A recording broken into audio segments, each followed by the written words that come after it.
what it does is it's actually what fixes the nitrogen. So you can only use it with leggings? So my shirt was nitrogen fixed. Yes, your nitrogen fixed shirt. Where can you get that? You buy wherever you get your seed from, you can probably get it. But there's different species to different legumes. That was a pea and veg inoculant. So if you had done that on beans, like green beans or soybean, it won't work with it. Will it inhibit their growth though? No. This didn't help them? No. It's like you watered it. Okay. It's neutral. It doesn't give a shit. So this is smelling at it. This is better than the first one as far as the rain. We were done working when this happened. The first one, everybody was drenched. I feel pink. But even though the swales didn't fill up, I mean, as far as planting goes, you can't really ask for more. I mean, that just settled all the dirt. Yeah. I mean, you know, and perked up all the trees that look like droopy crap. Well, and if you tomorrow come out here, seeds that we threw. Yeah, and absolutely help those seeds too. It'll just be perfectly dampened because this water is just all that water that normally would be in that ditch going down that road is now in the ground, and it's moving through the ground instead of across the ground.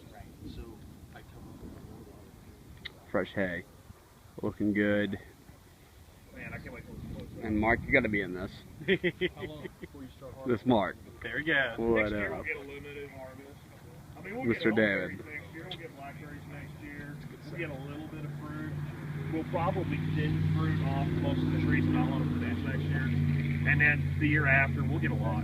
So what are your future plans for the areas that are like mulched and the remainder? Well, y'all are going to work on it tomorrow. We're going to give you a list of surplus plants, and you guys are going to do some designs. So let me ask you a question. So today we didn't plant any support species in trees. Yeah. Now, is that because they are not ready and up Well, to go yet? say we didn't. No, we planted support species, but we have not planted the trees yet, right? Trees.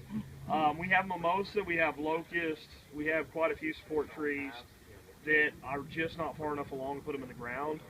What I will probably do is plant some by seed. Over the next couple of weeks, I'll do some locust and mimosa seed out here. We did plant, I planted about 100 moringa kernels today.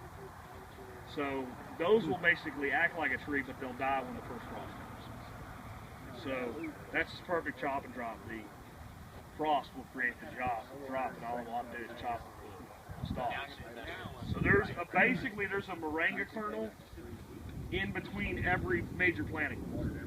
So in between every tree, there's at least one moringa kernel. So that being said, what about these live oaks that we have here? I mean, can they also act as a support tree? I know they're not ideal, but I mean, can we not chop and drop these as well? You could, but really it's difficult because of the structure of the tree. If you look at how high up they are, and they suck. Like if you're out here in flip-flops and just the branches off of that, even though they don't technically have thorns the way they're shaped, they'll go through your shoe into your foot. They'll go into your leg pretty quick. Right, so they're not a great thing for dropping. So are they part of the permanent system?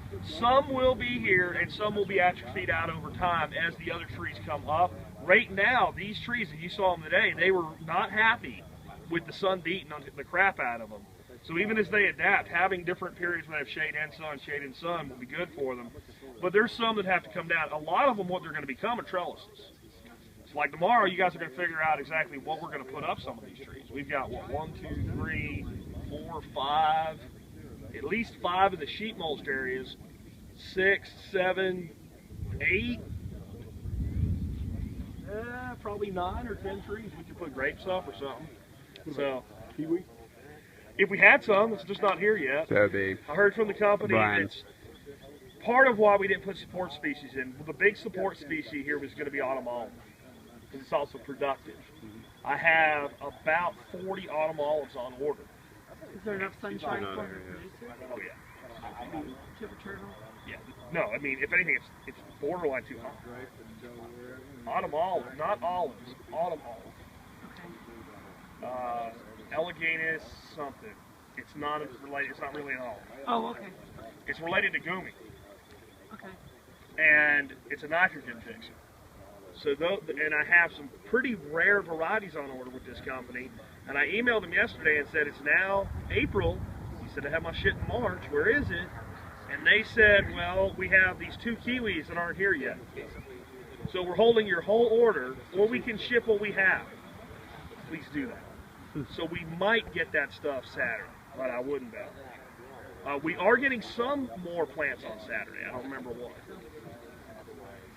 But mainly we didn't plant it because we didn't have it. Just like tomorrow will be several places you guys will be like, well, we need a pawpaw. And I'll be like, nope, not getting it because it's not here yet. And that's Oikos tree crops. Oikos, if you're out there, where's my trees?